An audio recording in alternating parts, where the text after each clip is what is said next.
This is 1 in 44, a presentation of Anderson Center for Autism. 1 in 44 is a weekly show devoted to autism spectrum disorder.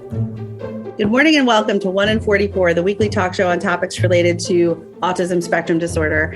I'm your host, Eliza Bozensky, Chief Development Officer at Anderson Center for Autism, and I am speaking today with David Melby, who I could introduce in a multitude of ways because of his longstanding relationship with Anderson, but I'll start with the fact that you are Vice President of NFP, and we're going to talk about all of your levels of engagement, including the corporate sponsorship that NFP provides to Anderson on an annual basis. David, hello. Good morning, Eliza. Thanks for the introduction and thanks for welcoming me onto the call. Absolutely. If we haven't done this before, we should have. It's a long time coming because we've known each other for a long time, and you've been a friend, a really sort of essential, impactful friend and supporter of Anderson on so many levels for such a long time that I think I should start by just a big thank you to you personally, to your family, who I know has gotten involved coming to our events and things over the years, as well as to NFP, who've been corporate supporters and sponsors for many, many years. So thank you for everything you do. Well, certainly it's been now over 20 years since I've been involved with Anderson, and it has been an absolute pleasure to watch the organization grow and prosper as it has and become really a central point in our community and the services that we provide. It's amazing to watch. You've been here through a lot of growth, yes. Challenges. You've been board chair. You've been on at least two of our boards. You've been on the government board. You've been on the foundation board. You're a member of our nominating and engagement committee. I think that you've been involved with Anderson longer than I've been involved in Anderson. And I remember you were one of the people I met early on. That's right. Is because you were everywhere. And my job at the time when I first started here was to try to be everywhere and learn as much as I could about the organization as quickly as possible. So probably we had multiple conversations. Let's start. We'll probably jump around a little bit, but if we could you tell us a little bit about NFP and what your company does? I know you've gone through some changes, so you can give us sort of the long view and then currently what you want people to know about. Yeah, sure. Well, I've been in the business for a little over 30 years. We're in the commercial insurance business. Through multiple iterations, we started local with the Daniels Agency out of Pauling and Poughkeepsie, and then went through an acquisition with Rose and Kiernan back in the early 2000s. They're out of Albany, and the R&K name was promoted for almost 20 years throughout the Hudson Valley. No one had really heard of R&K prior to that acquisition, so it was incumbent upon us to promote the name. And then fast forward to 2020, losing track of years here. It happens. Yeah, 2.5 years ago, Rose and Kiernan was acquired by a big national firm, commercial insurance brokerage and consulting practice called National Financial Partners, NFP. Mm-hmm. NFP is now one of the 5th largest insurance brokers in the world. So certainly an aggregator in our business and bringing together a lot of top shelf talent literally around the world at this point. So we have taken the last 2.5 years to integrate through COVID and remote working, and all as fun as that was. We managed to pull through. Happy to say that all of our employees stuck around. That's great. Were employed, and through the transition, many have been offered positions within a bigger company, doing bigger things that they probably would have not had opportunity to do internally before. Mm-hmm. So we've really seen a lot of growth from a professional standpoint with a lot of our staff becoming even better experts in what they do. Mm-hmm. So being big is not always better. It has its challenges, but we've kept all of our office locations locally, and very proud of the fact that everybody is still here. Our clientele is very, very well intact, and since the acquisition, they've given us an opportunity to grow in many ways, and encourage even more clients to come on to the NFP brand. So it's been a good ride. COVID did serve up its challenges as it did for everyone, but we're super happy to just be past that and kind of striving for growth and opportunity. And you're going to see the NFP name throughout the community in a big way. Certainly the Anderson footprint of where you serve and where most of your families come from is also ours. Our home office is in Manhattan, so we have over 1,000 employees in the tri-state area. So wow. The NFP brand is definitely strong downstate, and now will be coming north and into Connecticut and throughout the Northeast. So that's exciting. That's exciting. You have more employees than Anderson does, and we always like to say how what a large employer we are in the area. So that's great. That's exciting. Yeah, we're super happy to be part of it. I think we've got almost 10,000 employees worldwide at this point. Wow, but, that's great.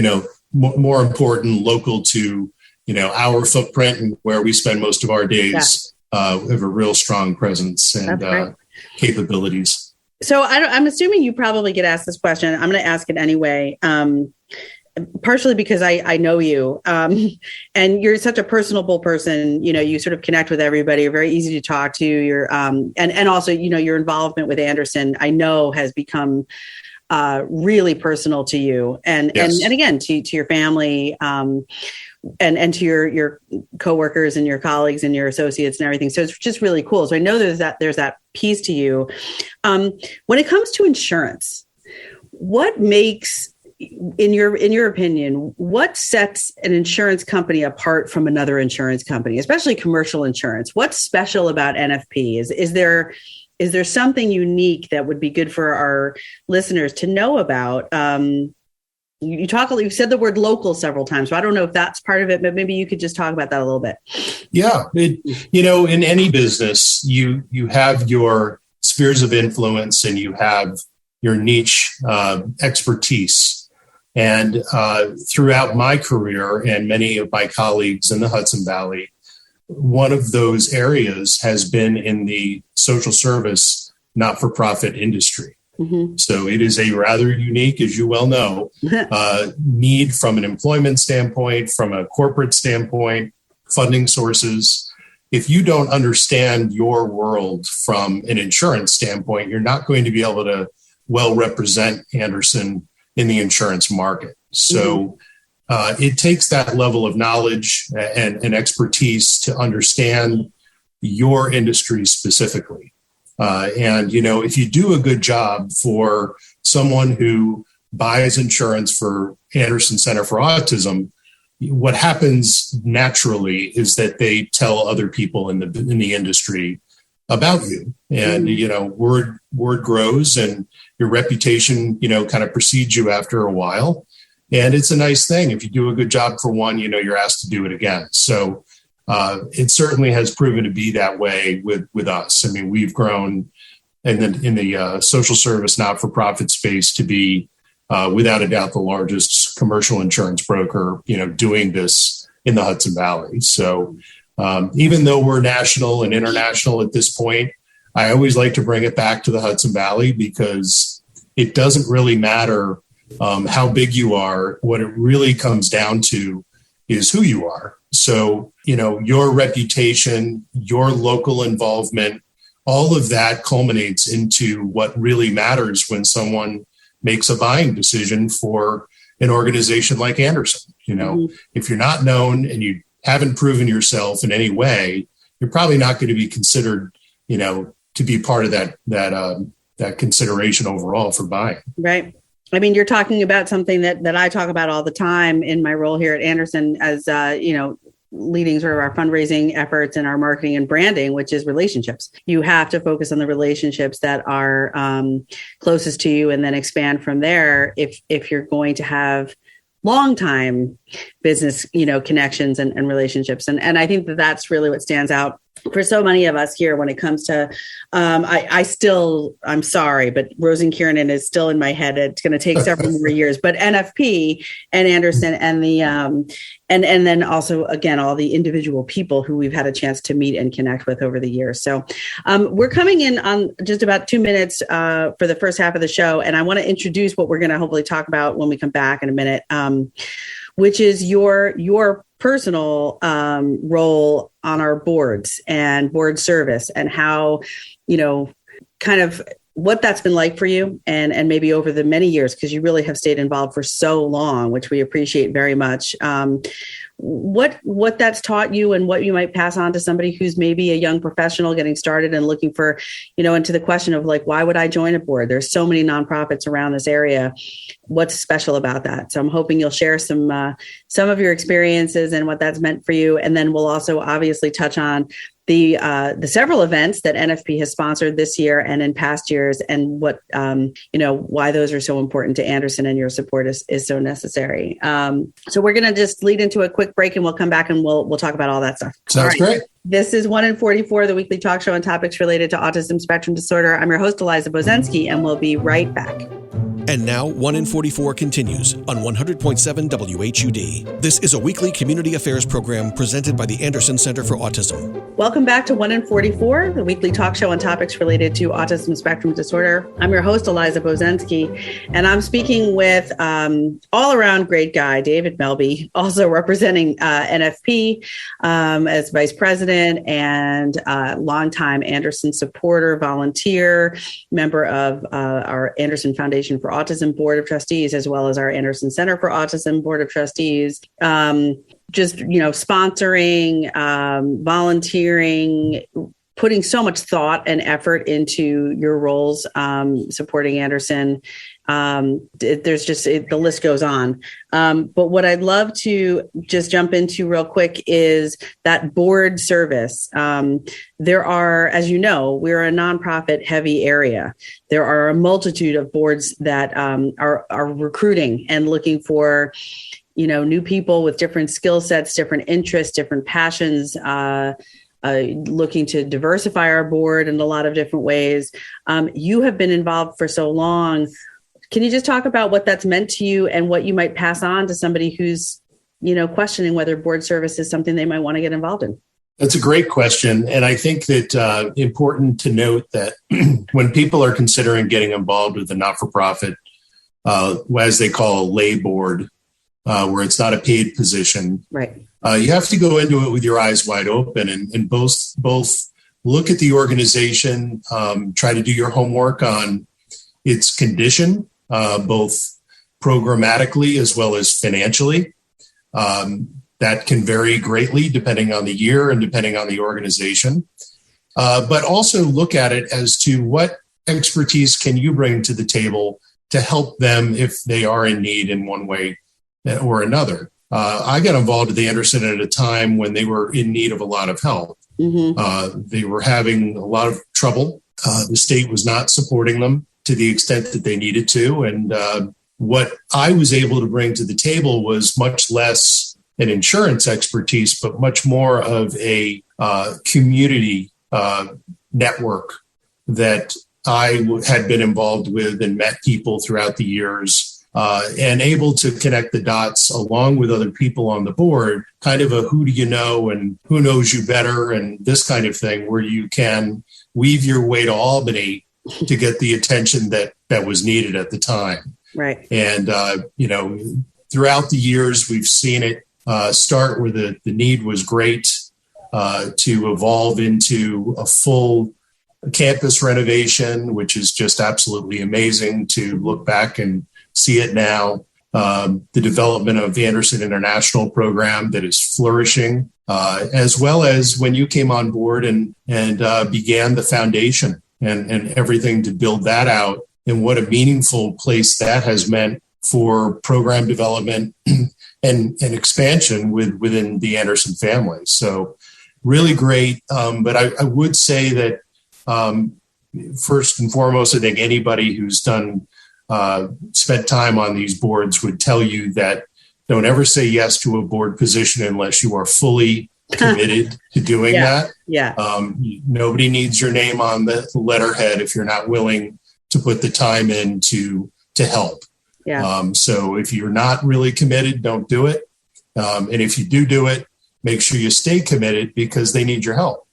And it really doesn't matter kind of what your background is. If you're younger, you're in a place where you can learn from others. The professional and personal development that comes from that is absolutely fantastic and kind of invaluable. You really don't realize it as it's happening, but looking back on it and then the connections with perhaps elder statesmen in your community that you wouldn't have otherwise really met or had any involvement with, all of a sudden become very important in your network and connections. Mm-hmm. By way of example, my two daughters are in social work in the field. Oh, I'm a social worker. That's great. There you go. My best. and honestly, the reason that they got into that field and started that was the exposure to Anderson. That's fantastic. That makes me so happy. Yeah. That not only their education, but their experiences in going to the Anderson events and meeting mm-hmm. people. And many of the senior management of Anderson were just fabulous as they were developing their interests in the field, giving them guidance and mm-hmm. kind of pointing them in the right direction throughout the years. So I would have never had access to that kind of experience had I not volunteered at Anderson. I think that's cool. You've covered so many things. I mean, the definitely the commitment and the fact that, board service is a real thing. It's not just a name on a piece of paper. It's especially at Anderson, it certainly is a huge part of our decision making and growth and big decisions. Do we expand in this area? Do we, have sort of a firm boundary on this particular area because of a funding issue or whatever it is here? And but the opportunity to see so many things happen with everybody working together is very cool. And then the trickle down thing, with your family members, with your children, that's fantastic. And hopefully they'll explore some board service in their future as well as the social work careers. It's great. Yeah, I think that definitely will happen. And I can tell you that, particularly for younger professionals looking to get involved with Anderson, mm-hmm. I'd highly recommend talking with the senior staff at Anderson about a committee first. Yeah. So don't feel the pressure about needing to jump into a board and am I ready and am I appropriate? You can find that out in a really effective way by serving on a committee that may perk your interest, or you may find from a professional standpoint, you can lend some expertise to that committee. Mm-hmm. And that eases you into what you think you then would be able to lend to the organization as a board member. I agree. Thank you for saying that. And that's a great way to onboard people, or just to get to know each other. And some people stay on committees and that's as far as they go. And that works great.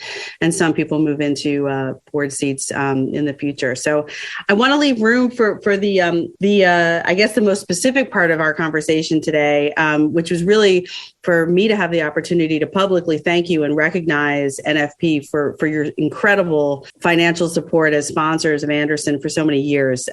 Specifically, you have sponsored our golf outing, our golf classic, which happens in June, our gala, which just happened in the beginning of October, and our scholarship program named after our former CEO, Neil Pollack, which provides scholarship funds for, I think it's 3 staff a year who are working on getting an advanced degree, something that Neil cared about deeply and that Anderson has stayed committed to over the years, also since he retired.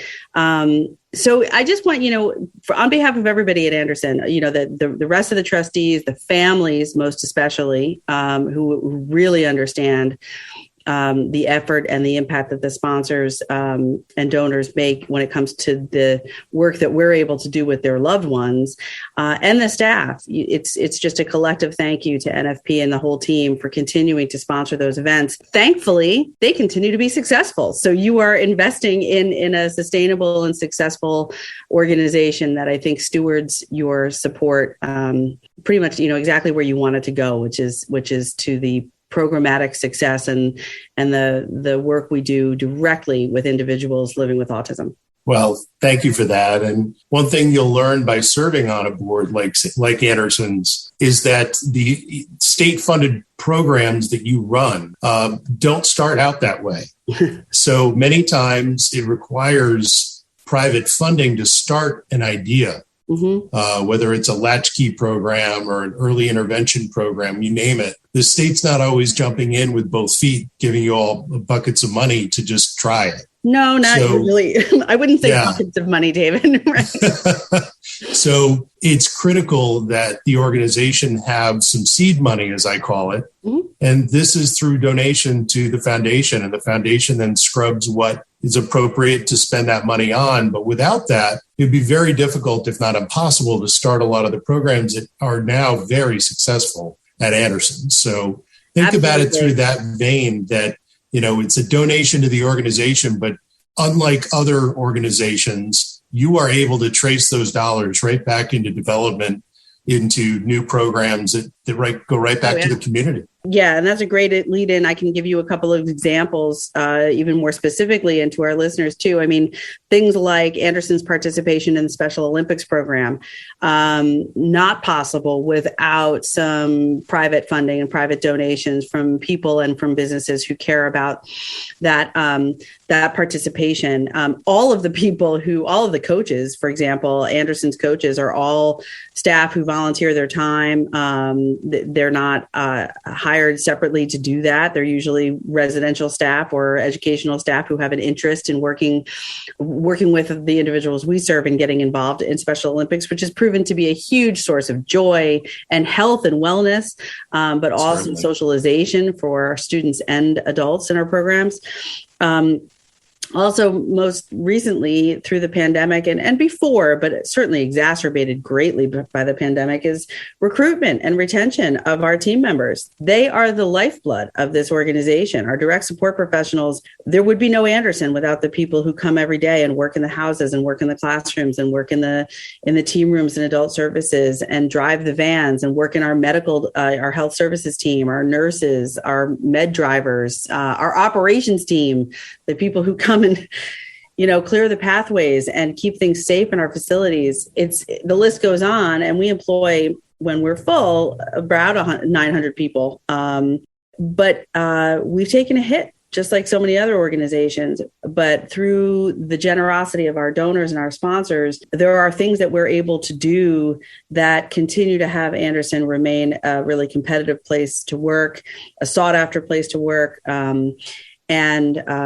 And I appreciate the connection between our sponsors and donors and our incredibly creative team members who are constantly coming up with new ideas for, a volleyball, staff volleyball team and tournaments and things that make coming to work here, I think, way more than just a job. I think people who come to work here and stay here feel as though not only are they doing incredibly important work, which our families, are so appreciative of, but they're also part of a community. And so that closeness of everybody coming together is really great. And I know you've come to so many events, you've met so many of our team members.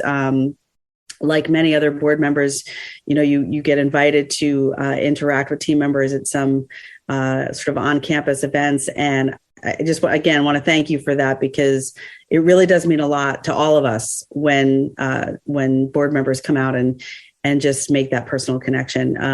The dollars are fantastic. The funding is really helpful, but the relationships and knowing that your work matters is truly the icing on the cake. So thank you. Well, you definitely get the feeling when you do participate like that as a donor and a volunteer, you walk away with the feeling that there's a team feel there, that it's real. It's, it's on campus, it's off campus.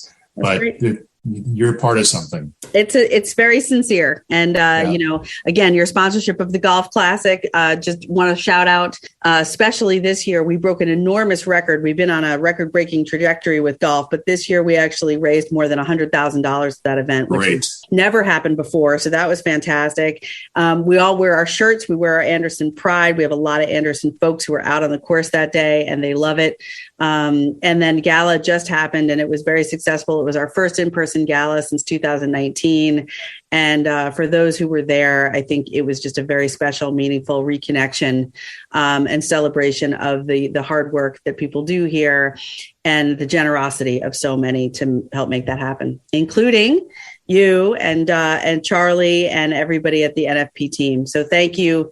We have to wrap things up, but thank you, David. Any last words here? Not at all. If other than encouraging people to get involved with Anderson, I think you will find it a lifelong rewarding experience, as I have. Thank you so much. David Melby, representing NFP and so many other aspects of connection to Anderson Center for Autism. Thank you for being on the show today. This is 1 in 44, the weekly talk show on topics related to autism spectrum disorder. I'm your host, Eliza Bozensky, and remember, Anderson cares. You've been listening to 1 in 44, a weekly presentation of the Anderson Center for Autism. Join us for another edition of the show at this time next weekend.